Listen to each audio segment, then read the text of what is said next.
Well, I'm back from the Galactic Starcruiser. I've learned a lot of things, and I want to give you guys some good, solid information on how to prep before your voyage, what to expect when you get there, all with no spoilers.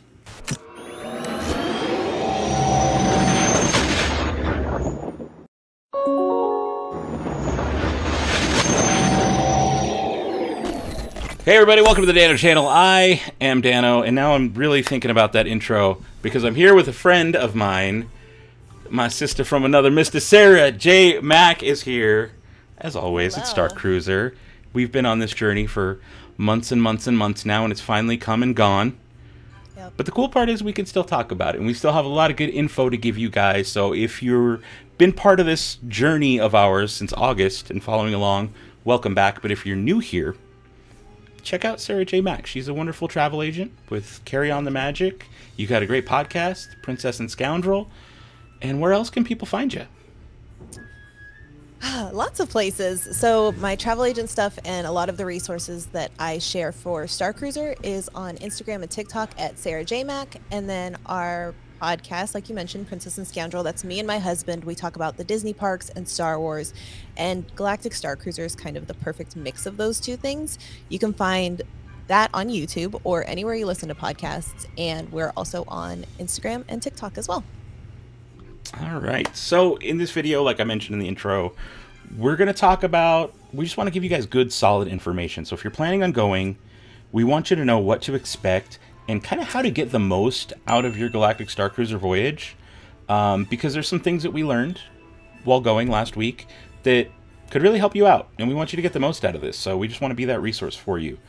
So first off, let's start talking about before you get there, like what to pack, what not to pack. I know people have questions on that. People have asked me. I brought my droids. I brought Sad and Brad with me.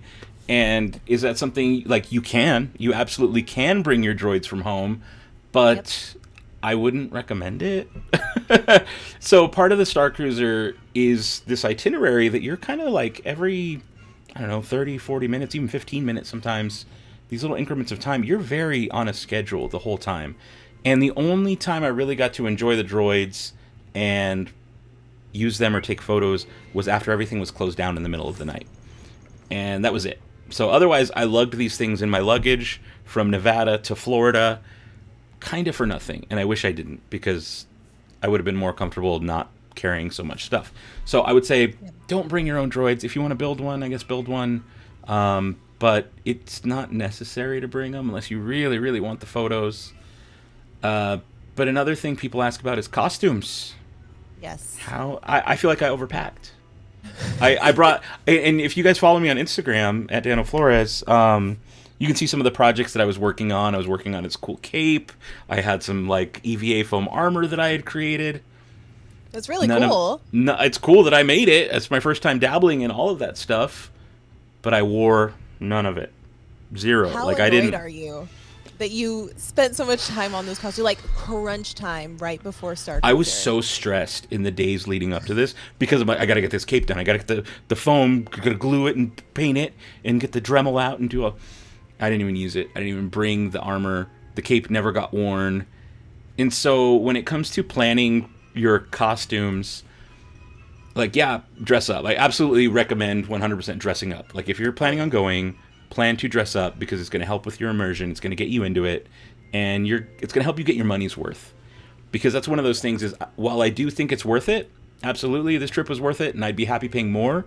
If I had to like share a cabin with a smaller number of people and ended up paying more, I would do it in a heartbeat. But if you really want to get the most out of it, you want to dive in deep, you want to play hard, you want to interact with these characters, and you want to be dressed up. So, Sarah, you dressed up the whole time. Everyone in our crew dressed up the whole time.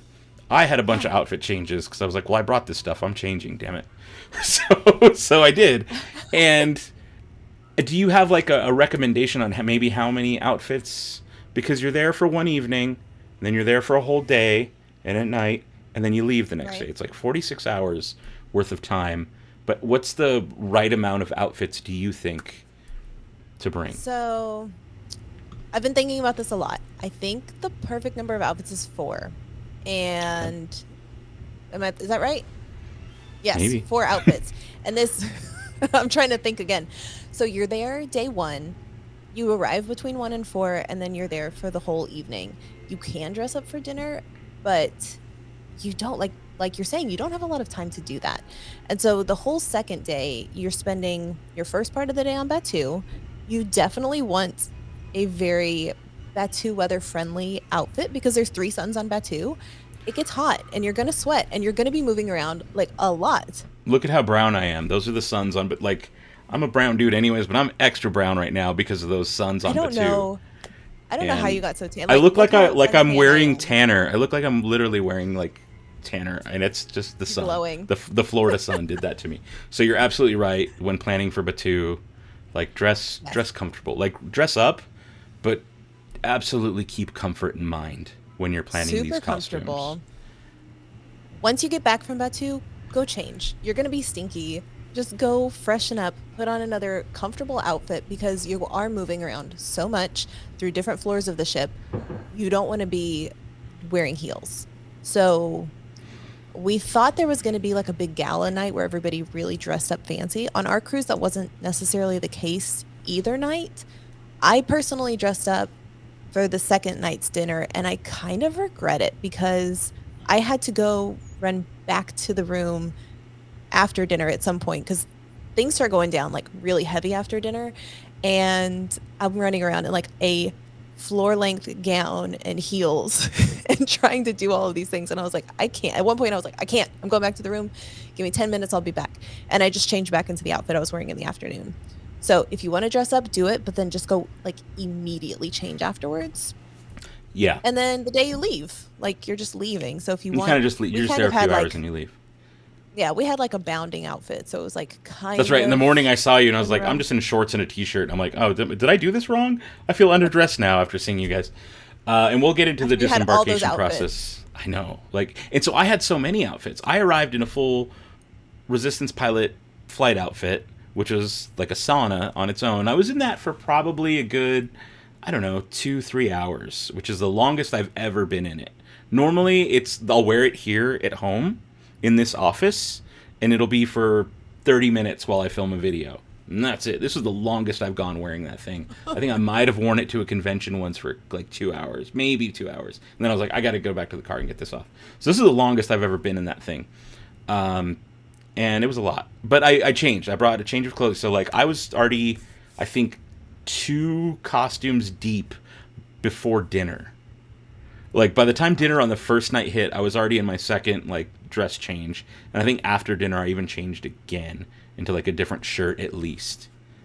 And so I was on like 3, and that might have been a bit much, but also it was hot. You kind of get, and that kind of thing, you get sweaty. You want to be fresh.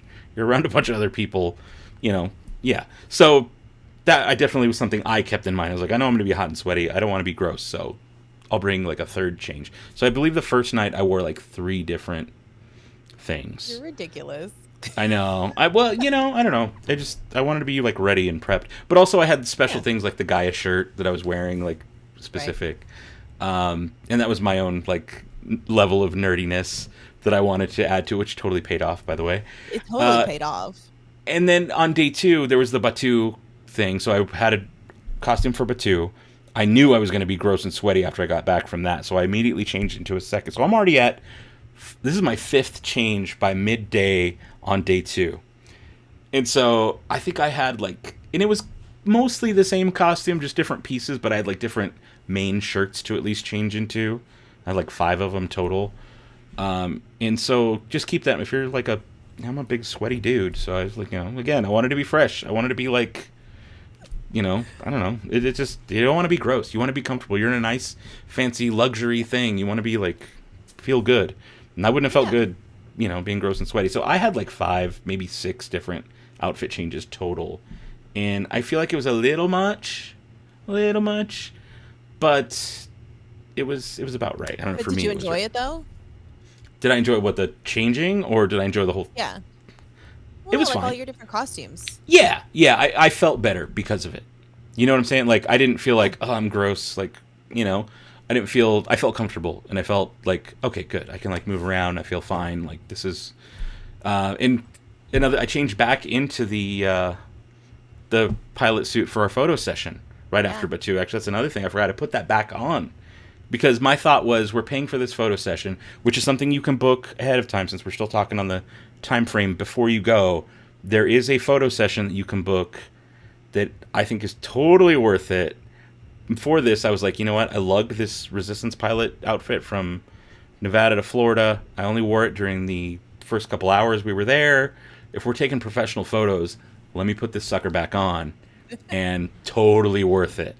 I'm so glad I did that. Like, I almost didn't. I almost just wore what I was wearing from Batuu, and I was like, it'll be fine. I was like, no. I'm so glad that I went with that, because now I have some amazing photos, and totally worth it. So if you can book, and again, Sarah is a travel agent, so if you haven't booked yet, this is who I'm telling you to go to. Check out Sarah. Hit her up. I'm going to have a link to her link tree down below with all her links, because it's not just Starcruiser, but you can book Disney World vacations, you can book Disneyland vacations, any of that stuff. Any kind of travel. I just market specifically to Disney. You specialize in that. Yeah. Yeah, and that's kind of what brought us together. Yeah, that's how we met, is through that. So yeah, so you definitely recommend her, but part of that booking thing, get the photo session. If you're going to dress up and you really want to, absolutely worth it. It's $100. And we got very lucky in our situation with how that was handled. We were kind of late, and they were very accommodating of that, and really took care of us, even though we were late. It was kind of our bad. Yep. I will say, for the portrait session, the spots are incredibly limited. Not everybody gets the opportunity to book those. So if it is something that you really want, you have to book that at your 60-day mark, or you're probably going to miss out. So just keep that in mind. If you are within your 60-day mark and you're just now hearing about this for the first time, call in immediately and see if you can get it. But know that you may not be able to. So just a heads up there. Yeah. Speaking of other things you can book ahead of time, I did want to mention Captain's Table. So if you watched any of our coverage leading up to this, we've talked about Captain's Table before. It's a $30 per person upcharge, where the captain doesn't really sit and eat with you, but the captain does visit and spend time at your table a little more than any of the others. And you get extra food dishes, which I didn't really get any details on. But honestly, like, after seeing it and going through it, I'm not sad that I missed it. I don't feel like I missed out on much. It's very limited. It's like, 11 or 12 seats that are available per dinner. 11 seats per dinner. So there's only 22 people that get to experience this on every cruise. Dinner 1, dinner 2, right? Each night, roughly. Right? So you have about 44 people. Oh, you're right, because there's 2 dinner sessions. So you get, so let's say roughly a quarter of the people, right? No, a tenth of the people. Not a I can't math. Let's say roughly 300 to 400 people. 44 people get to experience it. Good enough. Let's just say 40. Yeah, rough 44 people get to experience it, and but I don't feel like I missed out that we didn't get it. Well, we were incredibly fortunate in that we were traveling with a big group. There was 12 of us total, and they do have 2 tables in the dining room to accommodate probably exactly 12 people. It fit us perfectly. It fit us perfectly. Perfectly. And so imagine the Crown of Corellia dining room is a long rectangle, and right in the center of it is the captain's table. It's kind of like an oval shape. And then there's tables around there on the floor. There's booths all around, both on the ground floor and on an upper floor. And then on either end, there's these long tables. We were very fortunate that we were the one on this side of the room, and Gaia's stage was right there. Gaia was singing right at our table, like literally 1 foot away from our table. There she is, like serenading Mike from Hondo Supply. Like, it was beautiful. It was so good, and it was, to me, that was better than any captain's table could have been. So we were lucky. We were very lucky. Traveling all together, so we either we're going to be put at the front of the room or at the back of the room. Yeah. I think if they don't have groups that big, they probably to put random multiple parties together. Yeah. You might be seated next to people you don't know. You're going to be at the same table both nights for dinner, and you're going to have the same server as well. But yeah, in terms of captain's table, if you can get it, I think it's great, and it gives you a great centralized location for the room. But if you don't, it's okay. It's totally fine. Like, don't even worry. Like, you might feel the FOMO that, like, oh, I didn't get captain's table, and I just want to tell you, it's not that big a deal. It really isn't. You miss out on a little bit of extra food, a couple minutes maybe with the captain, and I don't feel the least bit bad now. At first I was kind of bummed. I was like, oh man, I wish we got captain's table or whatever. After doing it, I don't feel the least, like, it'd be cool if we did get it, but I'm not sad that we didn't, because we lucked out and got great, amazing seats. Now, you did mention the servers. You get the same server each night, so expect that. You're kind of, the servers get to know you. And speaking of which, they're extremely accommodating. Our group specifically had, was it vegan? Gluten-free. Yeah, we had one that and had like a lot specific of dietary allergies. restrictions. Yeah. And they were able to come up with something, and it wasn't like generic and boring. It was like still Star Wars looking, and it was still presented very well. So if you have specific dietary restrictions or anything, they'll accommodate you. Just know that. Just know that if you let them know ahead of time, they'll note it. But when you get there, also reiterate that with your server, and they will absolutely make sure you're taken care of. They take note of all the allergies or whatever. Yep. So they'll do a consultation. So they say when you first arrive, go visit the dining room and go have a consultation with the staff there, and they will make sure they go over all of your dietary restrictions, and they'll kind of game plan with you what it is that you can and cannot eat for your entire cruise. So when you book, note it on your reservation, or I'll get it noted on your reservation for you, and then when you show up, go have that consultation, and then you'll be set. And what was really cool is even in the lunch and breakfast time, where it's more of like a cafeteria style, and you can kind of like pick your own little dishes off the tray or whatever. During that, there was people who were like, well, I can't eat some of this stuff. And they were having a consultation right in the middle. And they were saying, oh, okay, well, then what can we make you special during breakfast and lunch as well? So it's not just during dinner. It's throughout the entire trip. They are super accommodating, and will take care of you. And honestly, that's what you pay for. That's why the cost is so high, is for that level of just accommodations. It's really nice. Yep. So, we've talked about booking stuff, we've talked about eating. We're going to mention the Batuu excursions, like the droid build Savis and Ogas, in a minute once we get to that section. But did want to talk a little bit more about stuff you can bring and what you shouldn't bring. Lightsabers. Can you bring your fancy lightsabers? There's a lot of people who think you can't. And in what they say, they mention stuff about like plastic lightsabers, and people assume that means just the plastic toys. My understanding of that is that refers to the blade more. They don't want you to bring like a metal sword in. They want, if this is metal, yes, the hilt, that's fine, but like the blade part. And they do mention that the blade shouldn't be attached. For the most part, I didn't see really many people with them attached, but at night when it was a little bit quieter, you could attach it and take pictures and have fun. It wasn't a big deal. They just don't want you in the middle of a busy atrium swinging and playing with your friends. That's it. It's like, just be courteous of others and you'll be fine. So you can totally bring your lightsaber. They were cool with you having your blade and your lightsaber for your portrait sessions. Oh yeah, I saw plenty of people who are posting their portraits now, and they're gorgeous shots. And they've got their custom lightsabers, and their Savi's lightsabers. They're other lightsabers from other brands. So don't think it has to just be a Disney lightsaber or one you bought there or whatever. No, you can bring your lightsaber from home, have them as part of your photo session. I mean, I honestly recommend it. I wish I would have been able to pack mine and brought that and made that part of the photo session, because it would have been that much cooler. So definitely recommend, bring your lightsabers, have fun with them. Just don't expect to do like play fighting on the bridge, or like, just be realistic about it. The one thing though, no blasters of any kind. In fact, they told us before we got in. We were in the taxi on the way in, and they were like going through security checking the name for the reservation before we even got to Starcruiser, and they like specifically called out, said, just want to make sure no one has any blasters. And I was like, oh, like they're that early about the no blaster thing. So they were serious about that. No toy blasters. Holsters are okay if it's part of your costume that you have a holster. That's no big deal. But blasters themselves, just don't bring them. Don't bring them. Not worth it. Correct. Nothing that looks like or could be used as a weapon you can bring on board. That's pretty simple. Things, though, one of the amazing things we did see, which kind of ties into the whole picture thing as well, full armor. If you want to wear full armor, wear it. The only thing you can't do is you can't walk around with like your helmet on, but you can put it on if you're taking pictures or if you're doing your portrait session. They had no issue at all with that. It was it was really great. Cool. It was really so cool. Yeah, bring the helmet, bring it all. But just know that. And that's really a safety thing.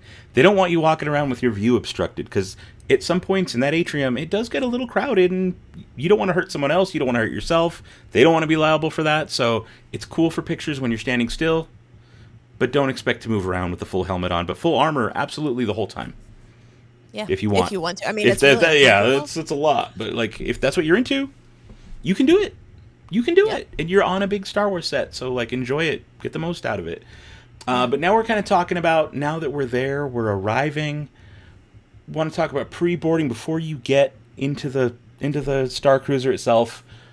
Kind of what to expect at your hotel, because it's recommended you arrive a day before.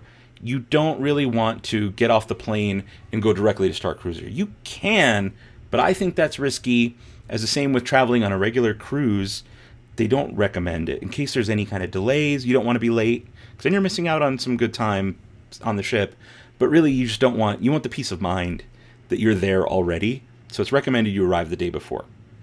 Now, staying at a Disney resort, we stayed at Pop, or All Star, not Pop, I stayed at Pop afterwards. We stayed at All Star Music, and it was really nice that you found out. I didn't, this is the weird part, is I didn't know this, which is weird, but you found out, because you were also staying at the same resort, that we got late checkout. We were automatically given late checkout at noon, which is good, and a complimentary taxi that they called for us and paid for from our resort to the Star Cruiser. And then we didn't know that with our luggage. Yeah, and they brought our luggage with us. It wasn't a normal luggage transfer.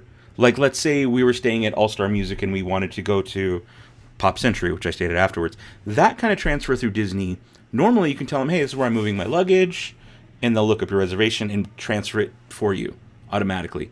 This is a little bit different. You do have to bring the luggage yourself on the taxi, but the taxi was complimentary. They paid for it to Star Cruiser.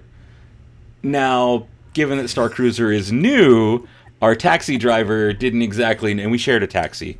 We went together, but we could have got separate ones if we really wanted to. I guess we could have. We could have. It didn't waste, but like we were there hanging out in the lobby, like whatever. Which is cool. That was the first time we got to meet in person. Oh, it was, and nice. You were in your big orange jumpsuit. I know. I was like, oh, I see him. I know that guy. Yeah, it was a little less brown then. Very orange, but. Our driver did not know how to get there. Our driver was very confused. He even stopped to like talk to another taxi driver. Says, "Oh, we're looking for some new hotel. I don't know what it's called." And it was kind of interesting, kind of funny. We had plenty of times where we were like kind of laughing in the back about it, like, "Oh, this is an interesting start to our adventure." Yeah. But if you look it up, like for Lyft or Uber or any kind of location mapping service, the address 201 South Studio Drive. Orlando, Florida, 32830. Just give them that address. It'll pull up exactly how to get there. Apple Maps does it. All the stuff, it's there. So and you will receive an email with that address prior to your trip, like within a few days before your trip. I do also have a little pro tip on that as well. Disney's going to provide you a taxi, which is a Mears taxi. That's the company that they partner with. What I have heard, though, is if you book an Uber uses Google Maps, and Google Maps has Galactic Starcruiser on it. Other companies may use other map services, and that one doesn't have Starcruiser yet. So if you're still in the early phases of Starcruiser, make sure, like, if you were going to help whoever is getting you there, pull it up on Google Maps for the directions, because that's going to save you some time and maybe some unnecessary trips to the gates of Hollywood Studios, which I think we visited twice. Yeah, he took us to the gates of Hollywood Studio, and then the person there was like, "Oh no, this is where you want to go." Guided our driver, and we were able. He was still very confused because you're going through like what looks like a cast member area, and if you're just driving yourself, which you can drive yourself, and valet is complimentary. They will you drive up to the gates. They will take your bags out, and they will valet park your car, and you get it when you leave. But if you don't, you're not. You don't have your car there. You're flying in or whatever. It's got a little bit of a process, and it looks weird getting there. It looks like, oh, shoot, I shouldn't be here. It does look like an area you shouldn't be going to, just because it's very behind-the-scenes kind of thing. And, again, like, when we got there, they said no blasters. Just wanted to make sure, which I thought was really funny. That was, like, the main thing they said.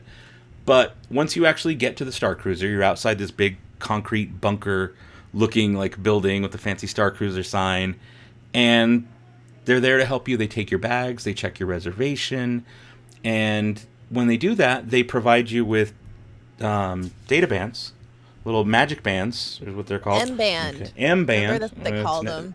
M-band in the thing, but it's a special magic band for Halcyon Starcruiser, and you get a data pad, which is it's like iPhone 12 or something. It's an older model Yeah, phone it's a little.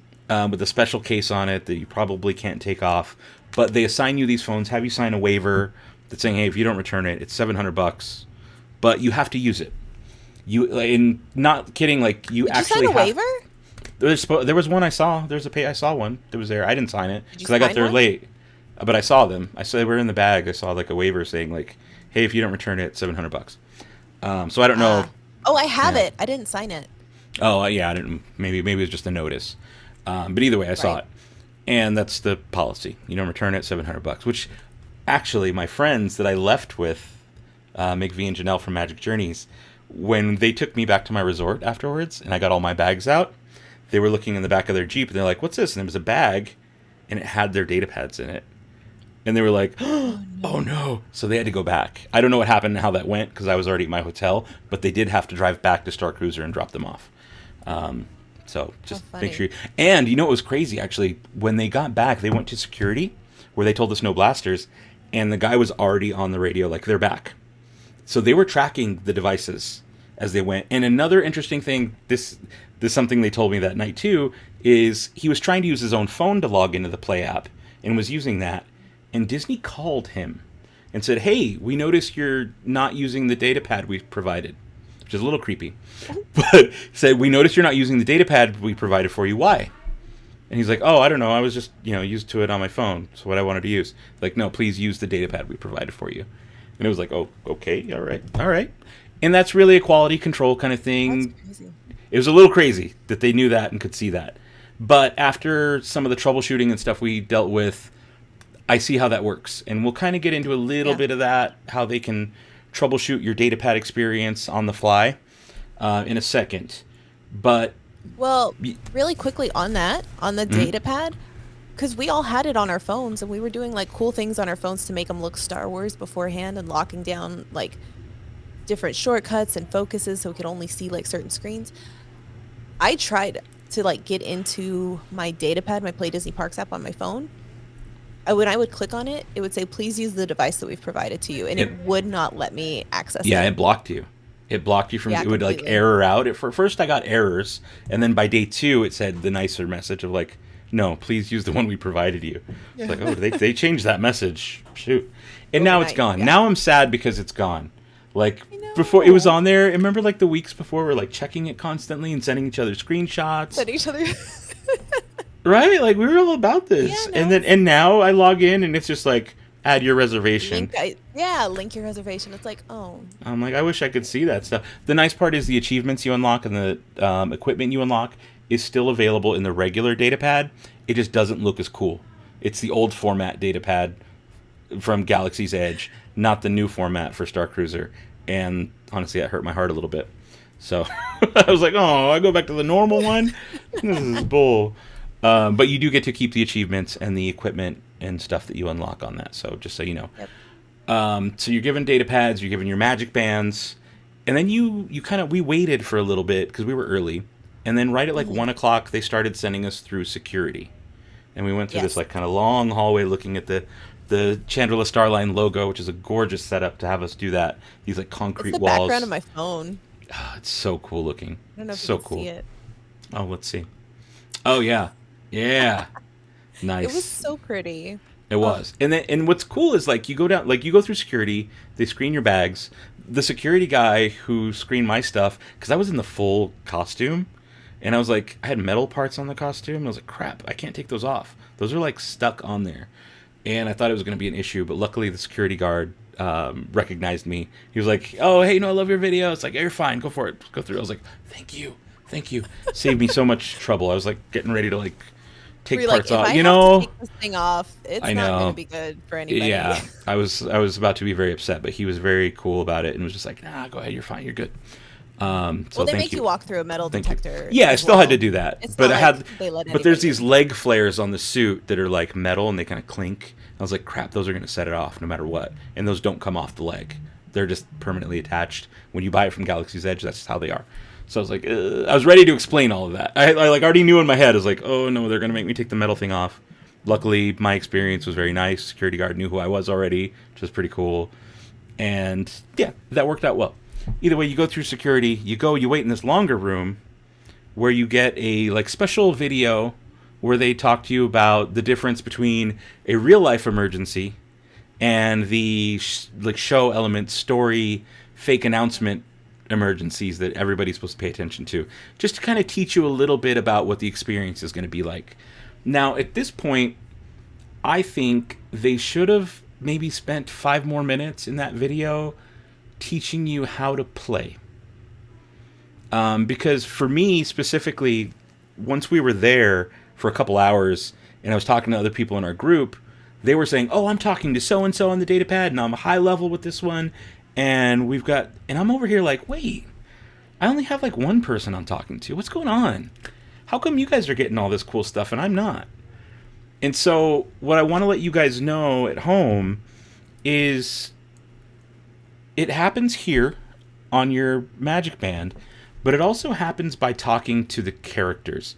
And sometimes talking to the character will lead to something where they have you scan your Magic Band, and that'll unlock something on your data band, or even exploring certain areas. There's certain consoles that you can like tap into and play around and explore areas you can try to get to on the ship that may not be ready for you yet, but the act of exploring and trying to get in there may prompt what's next.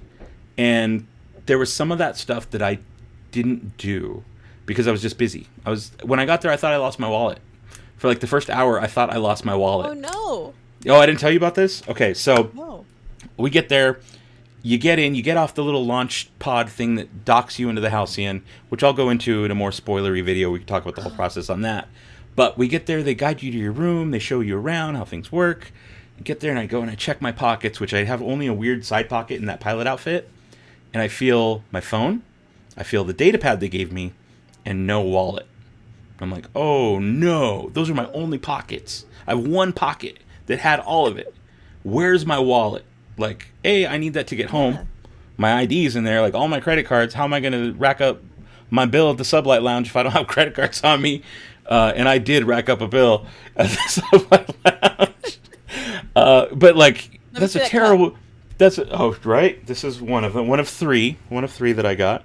This was a $35 purchase. Beautiful, crazy cool setup. But terrible way to start off. I thought I lost my wallet. Turns out it was just in my backpack the whole time. I put it there after the security thing, and it was in the backpack, not on me. And I'm an idiot. But just keep that in mind. If you're wearing a costume, something you're not normally wearing, you might be dumb and put stuff in a weird spot.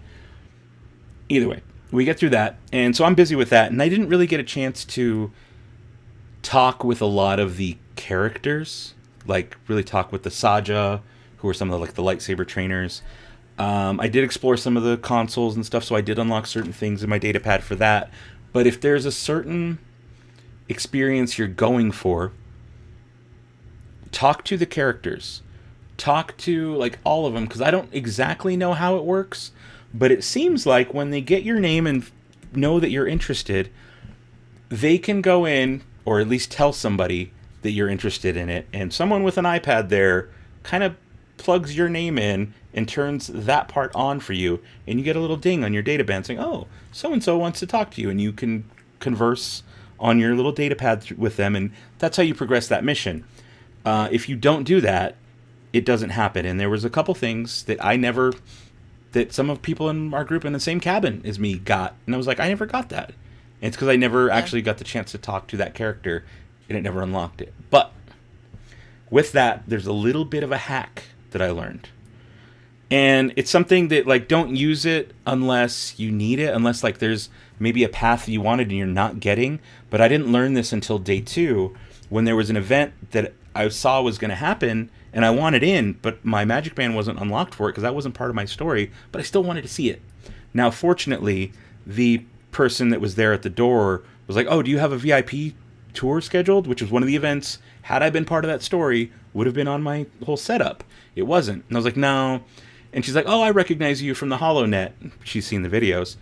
And she's like, she kind of went on her thing, beep, boop, beep, looked at my name, hit something, and all of a sudden I get a little notification saying, oh, you've been invited to this VIP tour. I'm like, oh, okay. Scan in, and I get to be part of this whole story event that I wouldn't have otherwise. So just know that on the fly, they can adjust as needed. And to that, friends of mine missed their bridge. No, they missed their lightsaber training on the first day. They missed it, Ooh. and we were hanging out at night, and it was like after everything had closed, 11 at night, and they were like, "Yeah, we missed our lightsaber training. Kind of sucks." And I was like, "No, that's a big part of this. You guys should do that."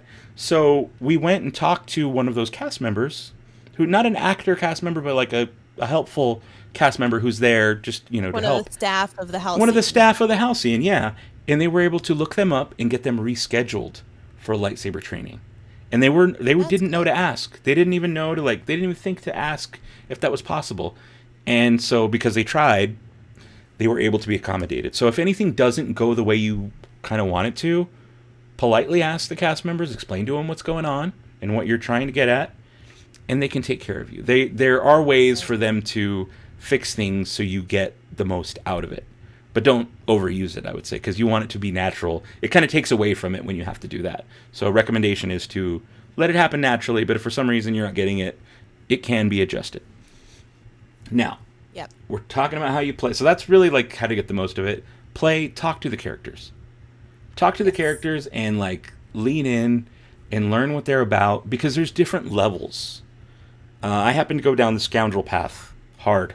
As hard as you can go down the scoundrel path. I got to do some really cool stuff that only I did, actually. There was, I don't want to talk about too much of it, but there was a specific thing that only I got to hold, me and the actor. And it was part of a big moment that happened, and it was really cool. It's one of my best memories of this whole thing. And that's because we were there, and we were in it, and we were at the meetings, and we were doing the things, and we showed up on time, and we were there for it. And even during dinner, we all got to sneak away and be part of another special little thing that was cool, because we dove in hard, and we actually, and this was a main story character, after a little meeting, came up to just me and said, "Hey, meet me at this time." And me being a dummy was "Oh, I'm going to be at dinner." You can you can skip dinner for this. I was "Oh, okay, sorry, I'm an idiot." But can I bring my friends? They're like, "Yeah." So we all got to go and do this little thing. But that only happens if you're engaging, if you're playing and you're trying. Now the cast members are all really, really, really good about learning your name and bringing you in as much as you want to be. If you don't want to be involved, you don't have to be. But I feel like you're doing it wrong if you're not involving yourself. It's kind of a waste a little bit. I hate to say it, but it kind of is. Yes and no, because here's the issue. Is not the issue. The ship is absolutely gorgeous. The food is amazing. The rooms are amazing. Just the bar is amazing. Everything about this place, I could spend a week there doing absolutely nothing but just eating and drinking and lounging. But you don't get a lot of time to do that because you're so involved in the story. So yes, I absolutely agree with you that the best way to experience this is to just go and play and have fun and get involved. But I'm also really bummed I didn't get to just hang out in the bunk beds in my room for 30 minutes. There was no free 30 minutes at any point. Yeah, and that would be one of my main complaints, if any, would be it's maybe a little too busy. Yeah, and that's a hard balance to find. It really is a hard balance to find, because it's very busy. But I have a theory on why the experience is the 46 hours and why it's kind of so jam-packed. I'm guessing studies were done, and there are studies and information out there about escape rooms and puzzles, and how long can a human be subject to something like that before they either check out or it's too much. And I think as much as I would have wanted this whole experience to be longer, I don't know that I physically could have, or mentally could have taken that much more without having harder consequences, harder come down afterwards, because leaving the experience hit me hard. And it was, imagine getting just full sensory dopamine overload for 46 hours nonstop, which, me being an ADHD person, that's what I live for. When things hit me and I get that dopamine, I lock in and I will sit there for 24 hours straight doing something if it's got my attention and I'm getting that rush. And this was that. But it was 2 days nonstop of that. And then all of a sudden, when that was cut off, it hit me hard. So I do think any more of that would have been worse. Like it was like withdrawals kind of. Which, not to scare you guys, that's just me and how I process things. But I think everybody I've talked to had somewhat of a little feeling kind of like that, of like a little bit of a come down of like, oh man, this was an intense experience and it was so much fun and amazing. But you do get hit with a little bit of that like post-Starcruiser depression. I like how you say little bit, and we're like 5 days post-Starcruiser, and I'm pretty sure I cried. I did cry there earlier today about it. I miss it. Oh, I miss it too. I mean, I like, not gonna. I cried the day we got out. I went to the park, did the droid meetup. You started it on Starcruiser. Did. You started the did. tears. I was fine. Did. I come out in the atrium, like elevator doors open. We walk out, and you're just standing there, like looking up at the atrium, just kind of looking around, and just like you could see it. Tears in your eyes. You could see it. You could see it. Instantly. I'm like, oh, don't do that. Yeah, and then we had a nice big long hug. It's been a journey. This whole thing's been a journey. Like since August, we've been at this. We've been through the like the getting to know you. Like, hey, we're both fans of this stuff. Let's nerd out about it. And then through the crazy bad promo, through being attacked online about it, and just all the drama and the ups and downs, and then it's finally over. And just getting to meet this new group of people and you in person, and like just the attachment with everybody.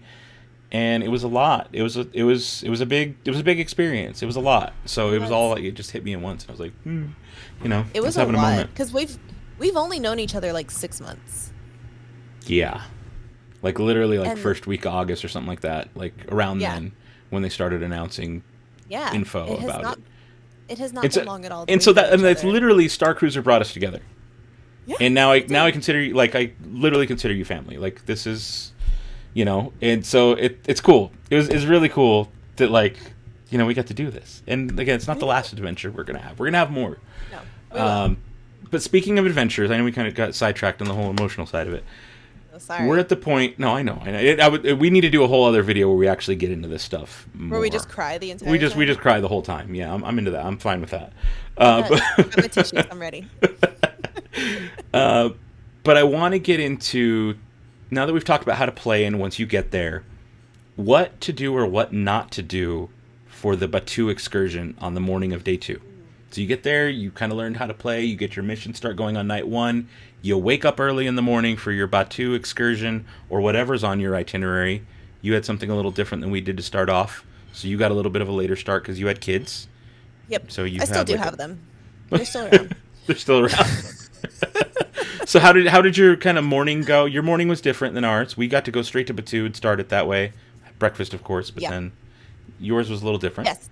So ours was a little bit different in that we brought our 7-year-old and our 2-year-old, and they have something called the Lothcat Crew, which is different activities for kids that are 7 and under. One of those is lightsaber training. It's a very different experience than the regular lightsaber training, and my son was very fortunate being that perfect age of 7 because he got to experience both. Lothcat Crew is 7 and under, and then regular lightsaber training was 7 and up. But in the morning of our Batuu excursion, they had like a 20-30 minute lightsaber training session. It was incredibly cute. But yeah, we didn't get onto Batuu until 9:15, 9:30, and we were hoping to get there like right at 8:30. So it gave us a little bit of a late start. And then the other thing is, because we have a 2-year-old, she's not tall enough to ride either Smuggler's Run or Rise of the Resistance. So we had to do rider swap. So my husband would take our son, I would wait with our daughter, and then once they were done, we would switch, and I would take our son and he would stay back with our daughter. And so ours was kind of incredibly busy because we were having to do things twice. Yeah, everything cost you double time. Yes. Basically. Yeah, so that's, if you're a family and you're bringing younger kids, just keep that in mind. Your time on Batuu is going to be even more strapped than mine was. And I felt like we were very busy, and we got there first thing. We were on like the first, maybe second transport to Batuu that morning. We were lined up and like ready to go. And we hit Smuggler's Run right off the bat. We started doing our missions. We ran into some trouble with the datapads. And luckily, when you get to Batuu, there's like a whole concierge there, and they are so nice. They pamper you. You get there and Oh my they say, all gosh. right, if there's like, welcome to Batuu, we're going to have bottles of water here. There's cold towels if you need them, chargers for your devices. If anything goes wrong, anything you need, let us know. We'll take care of you. If you go shopping and buy stuff, you can bring it back here, leave it with us. We'll make sure it gets to your room. Took care of every little thing you could ever think of. And as I was saying, we had issues with part of our mission on the datapad, where there's a group of 5 of us roaming around, all doing the same mission. And 3 went to the bathroom, and 2 of us stayed. And we're like, well, let's just do the mission. We'll do the puzzle now. Just do the little hack thing, do the puzzle. It worked for us. It was really cool. But when the rest of the group came back to do it, it didn't work for them. It was literally like a glitch where they went to hit the button and it just wouldn't respond. And they got out, went back. It was just a glitch. And luckily, one of the developers, Anisha, who's amazing, and she was there in the concierge area with a laptop, like literally live, like debugging and like fixing these problems that people had from a laptop on the fly. And so we were able to go, she was able to look up everyone's account, figure out where the 2 of us that had it work were, and figure out where the 3 of us that didn't, that had the issues, was able to push their story forward, and we were able to like catch them up, and she was able to fix it within a few minutes. And I was like, wow, that's how like on it they are with this kind of stuff, that they can do it. Yeah. It was very impressive. And I thought it was really cool. So shout out to Anisha for taking care of that for us. It was amazing. But they really do take care of you. And one of the things on Batuu that I want to talk about is the 3 things you can book: Droid Depot build, Savi's lightsaber build, and Oga's Cantina reservation. I did all 3. And what I want to lead off by saying is you don't need to do any of them for your story. Any of them. First off, Droid Depot. I didn't end up building a droid, so why you don't see a new droid here, because the head that I wanted, the one droid head that I don't have, the R7, they were out of stock. And so I was able to say, like, hey, you guys don't actually have the droid I want to build, like, at all. There's 2 different styles of that head, and they didn't have either. And they even looked in the back for me, and I was like, really? I guess I'm not doing the droid build. But I found out through the other people in my party who did build droids, it didn't affect anything in the story. Not at all. Didn't change anything. There was no message from Mubo, nothing. So I was kind of bummed at that, but at least we know now. Same with Savi's. Now, at the Droid Depot, I don't know where I put it, we get a little pin when you get at the concierge area. I'm wearing it, and it's like a little, what do they call it? Sigil of the Select. It's a fancy like thing they put on there. Sigil of the Select, and it's a very fancy looking pin that they give you when you get onto the transports. See? Halcyon Starcruiser. And that's how the cast members know you're part of the Starcruiser crew. And they treat you a little bit different. They let you into the concierge area when you come back, but also stuff like Smuggler's Run.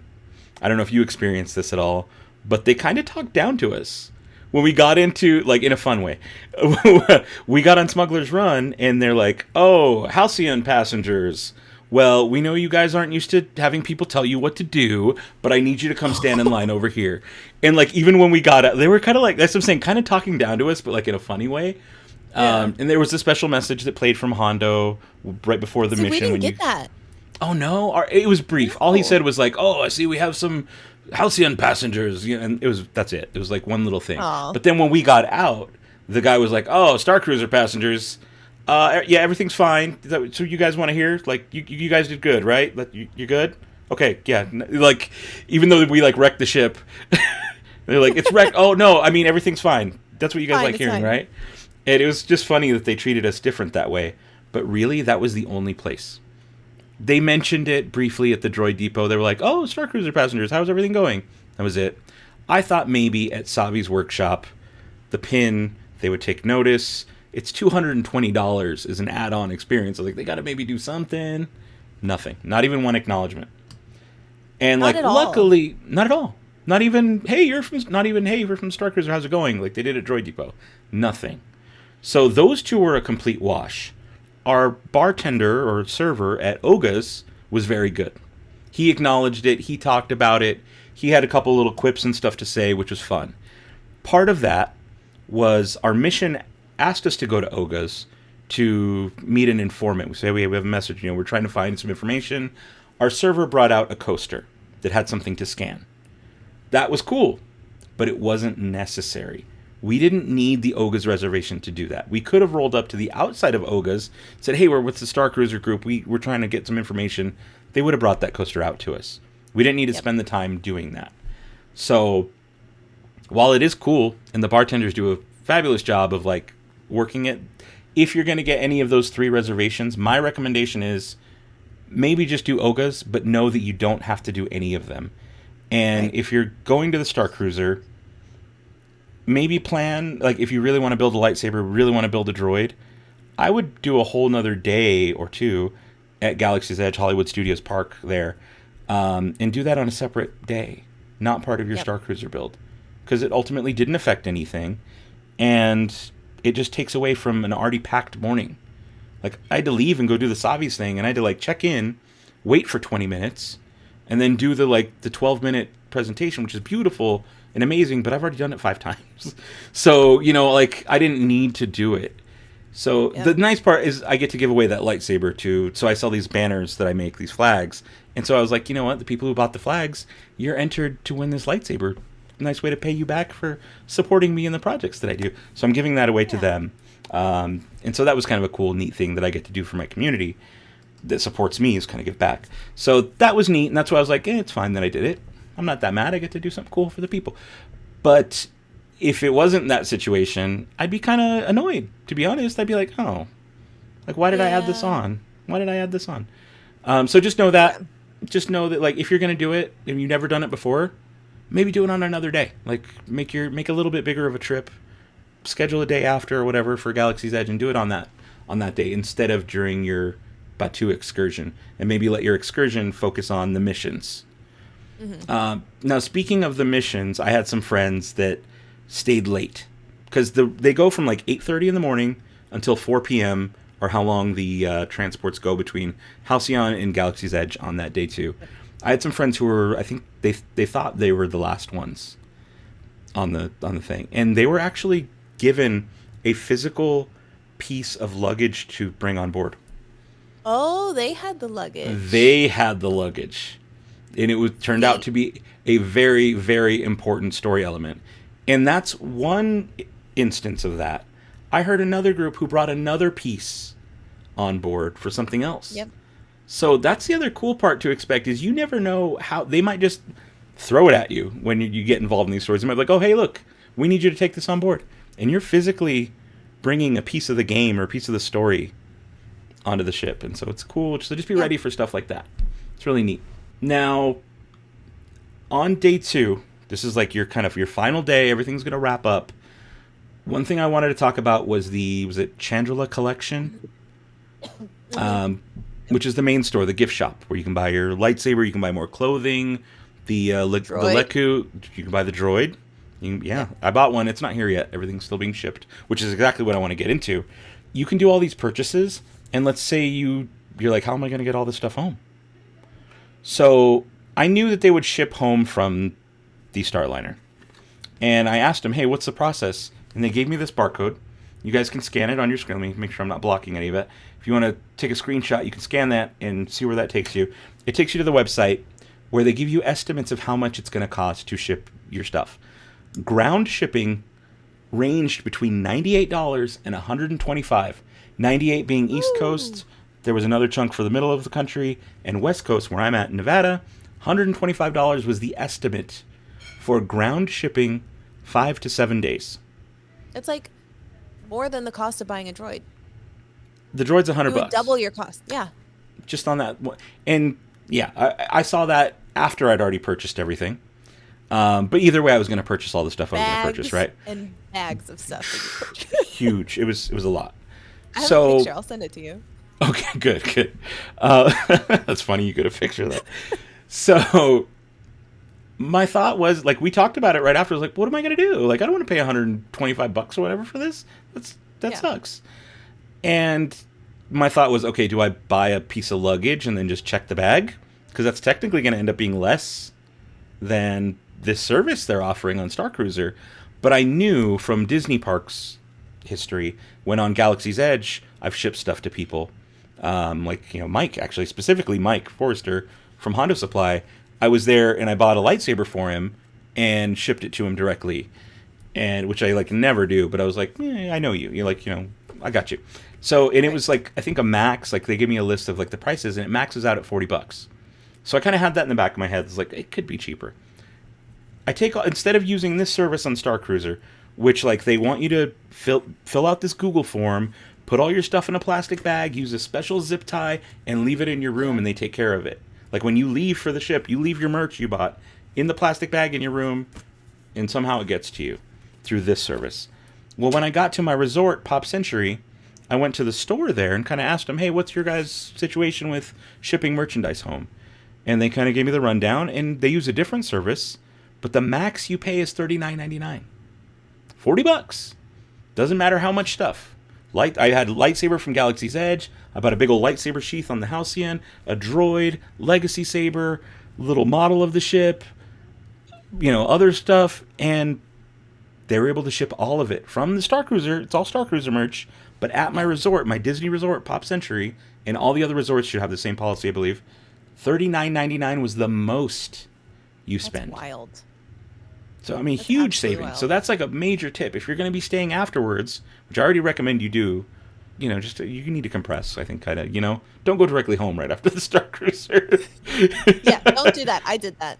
Yeah, you need to decompress a little bit. Go spend time in the most magical place on Earth before you... at least give yourself a day or something. I took like 3 days, so still. But I still... Must be nice. Yeah, but I still had a rough time that day after. I know.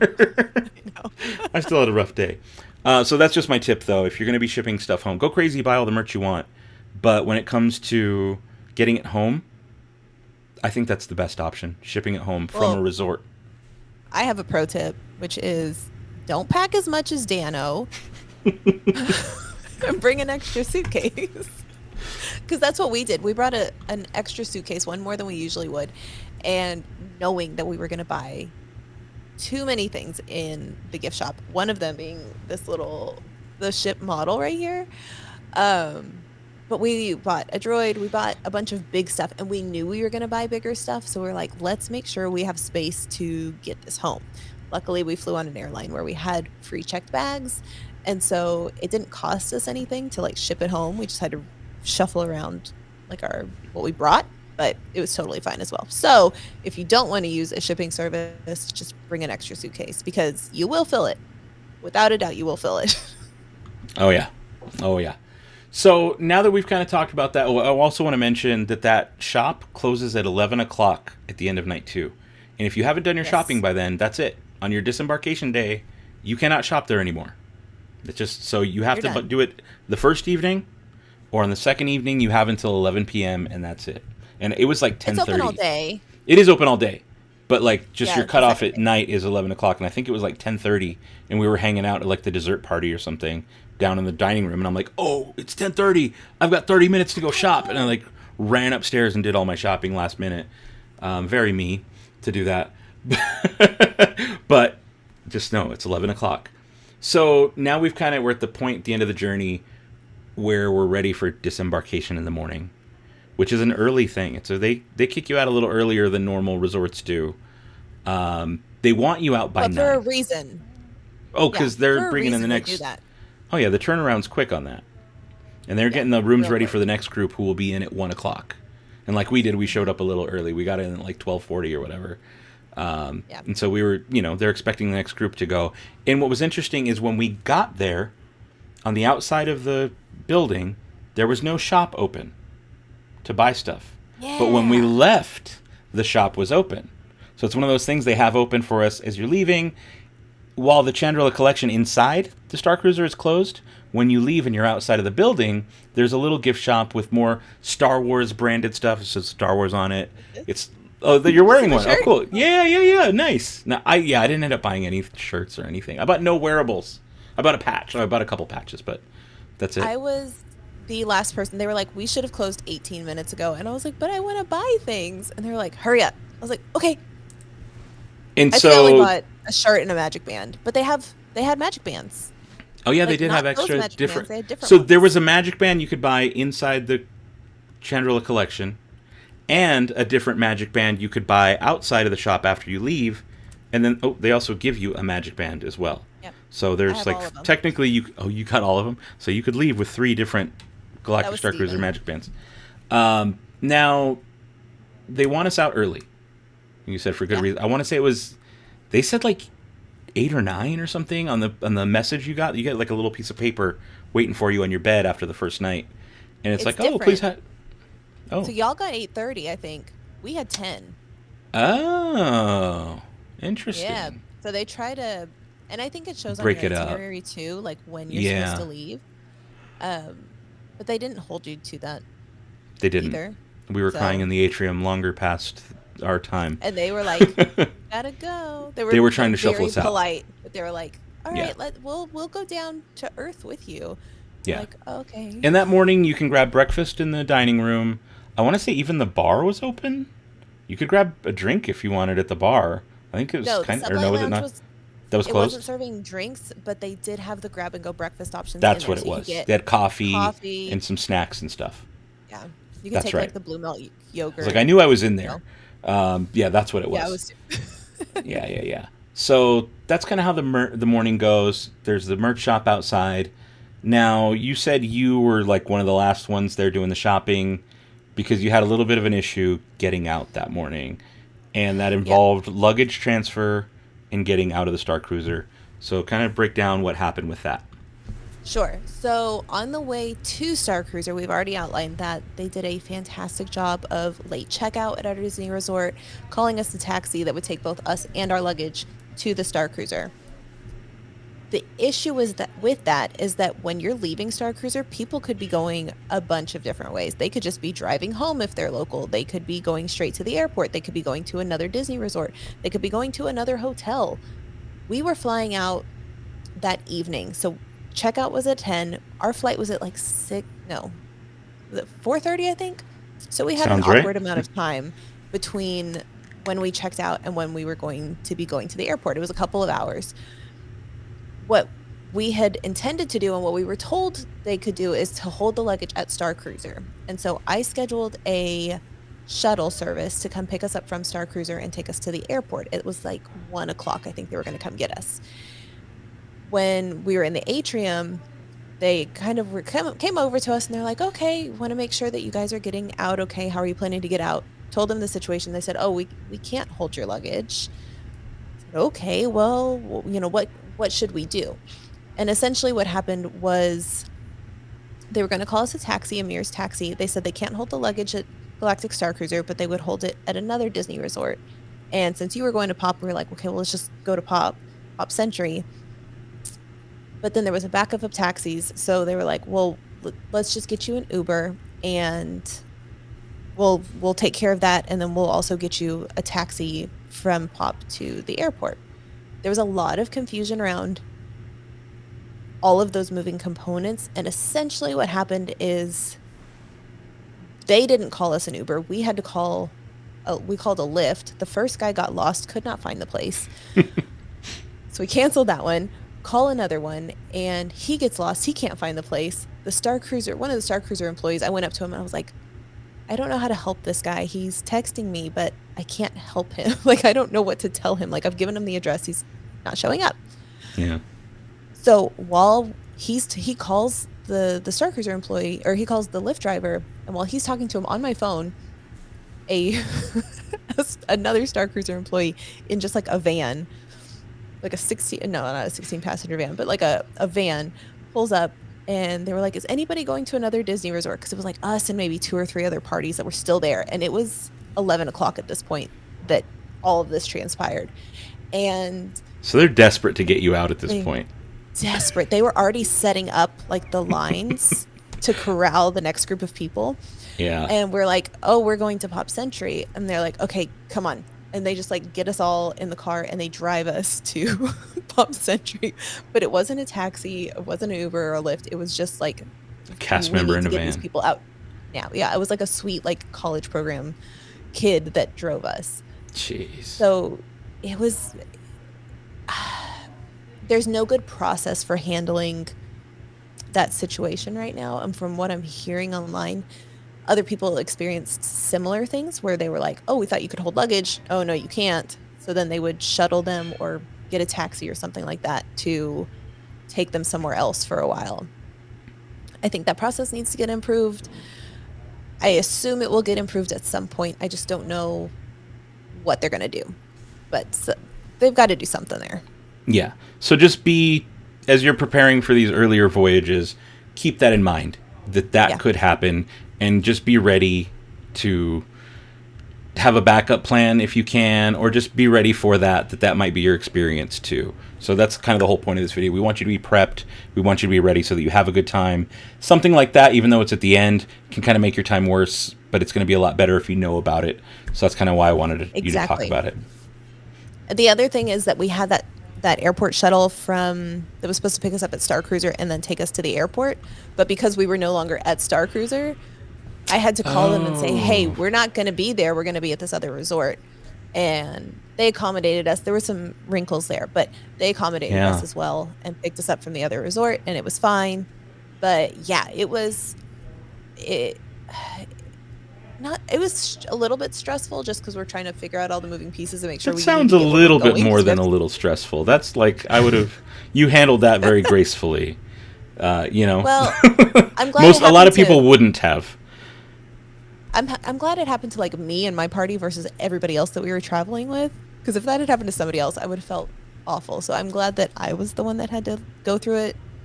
But I'm hoping because of that situation, Starcruiser is like, we got to do something about this, because that's and that's a learning point for them to fix that and get that better. And that's kind of like, it's good that it happened to you specifically as a travel agent, because that's going to inform you, and now you can pass that on to future clients knowing that process.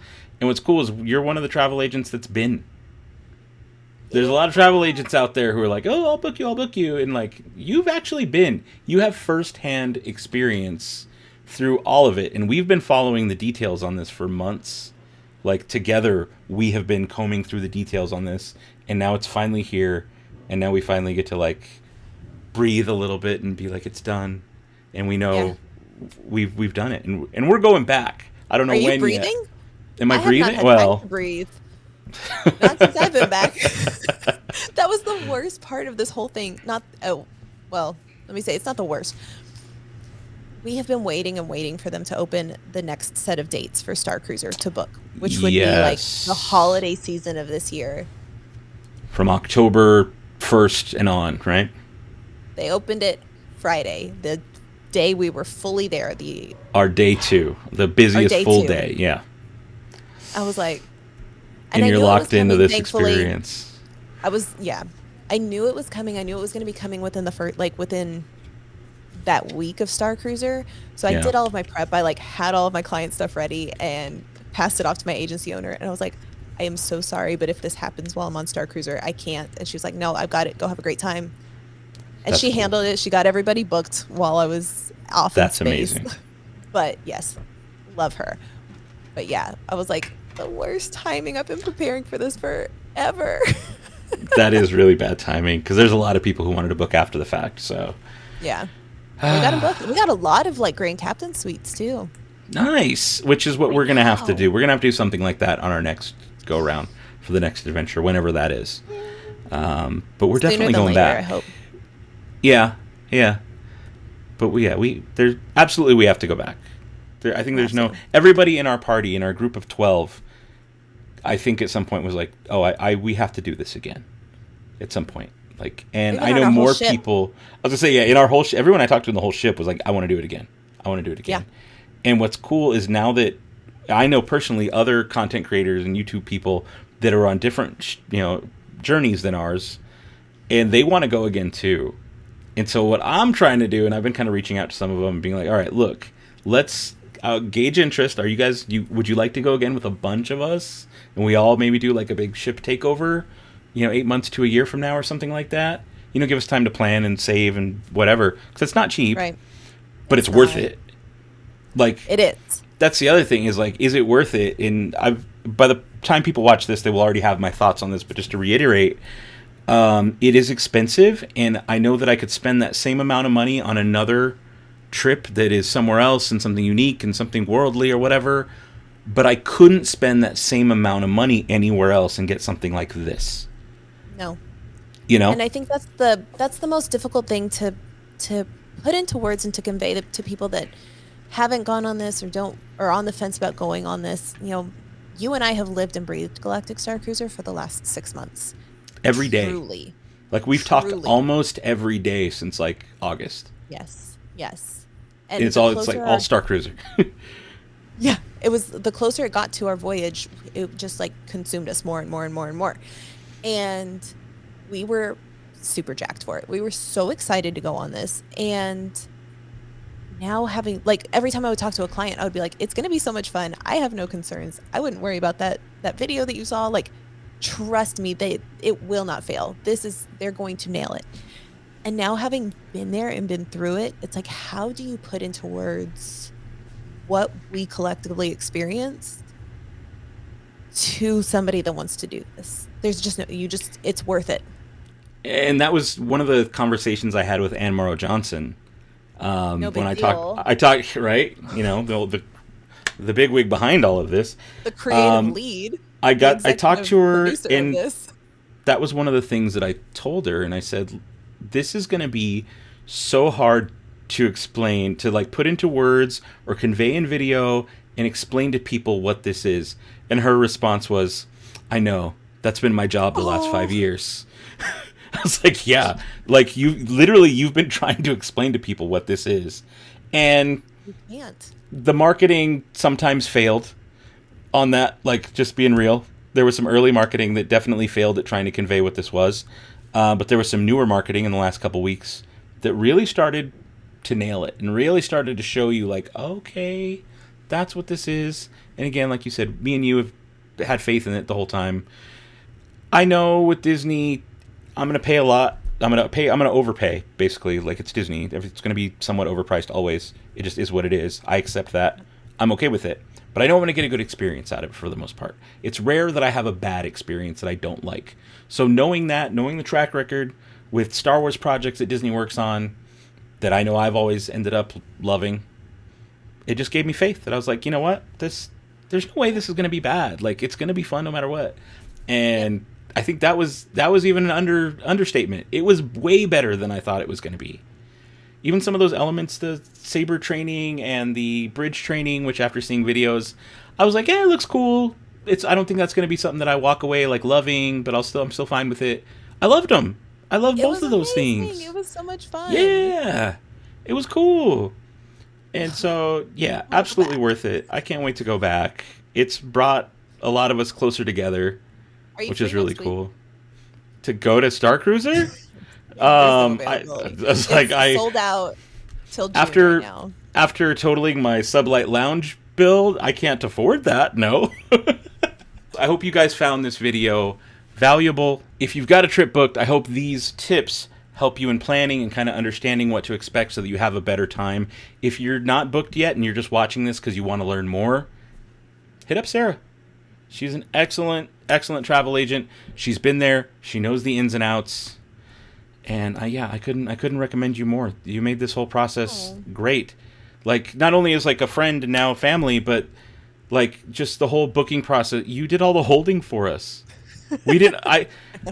Time, like, honestly, time is money, and it is. You saved us a lot of time. You saved us like you did it for us. So definitely, all your hard work is appreciated. And you're the Starcruiser specialist travel agent. Like, that's really cool. That's really cool. So, yeah, guys, thank you all so much for watching. Sarah, where can people find you again one more time? Yes, so if you want more information about me as a travel agent, my services are completely free. Disney pays my commission. You can find me at SaraJayMac on Instagram and TikTok. And then if you want to check out our podcast, where we talk a lot about Starcruiser as well, from a family perspective, Princess and Scoundrel is on YouTube and any podcast app, and you can find us also on Instagram and TikTok. Awesome, and always you can find me here on the Dano channel, Instagram, all the same fun stuff. Links down below, but more importantly, all of Sarah's links are down below as well. Thank you guys so much for watching. Until next time, don't be a moof milker, but if you can find a good friend to push them to do cool, amazing things, family member. Oh, we're doing the The little side. There we go. Boom. Got it. There you go. Got it. But yeah, be the spark. Push people to do cool, amazing things. If you know people who are working on cool projects, champion them. Get behind them. Cheer them on. That's being the spark. Ignite the Do spark. that. Light the fire. Ignite the spark. Light the fire. See you later.